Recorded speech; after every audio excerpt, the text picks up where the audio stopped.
Israel has told us that once the so-called humanitarian pause would cease, that they would immediately pick up their bombardment campaign and concentrate on the southern parts of Gaza. And I insist on the fact that Israel has already displaced 1.7 million Palestinians from the north, pushing them into the south.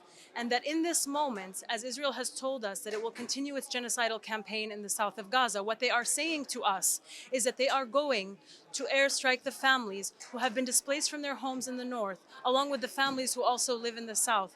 And so what I fear is that what we have seen in the past 6 weeks is going to be far superseded in this moment in brutality, in destruction, in killing, because of the fact that Israel is focusing its mammoth airstrikes, its brutality, its destruction on the very areas where the families are sheltering, and there is no safe place to go. They're not allowed to escape Gaza. There are absolutely no safe spaces in Gaza. Every time I am on the phone with my family in Gaza, I can hear the drones in the back, on the voice notes, on every phone call.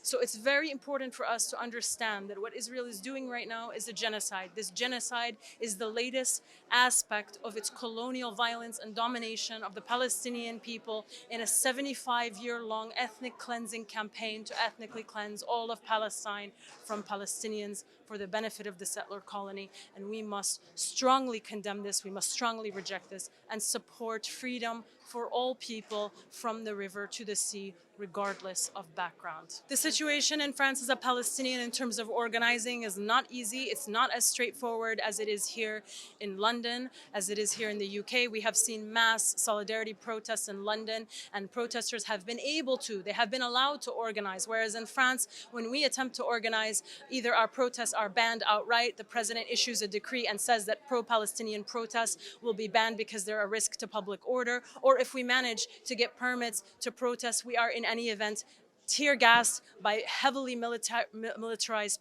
police. So the situation in France is not easy. But despite this, the French people have come out in solidarity with Palestinians during this genocide, and they continue to show up for us at demonstrations every week.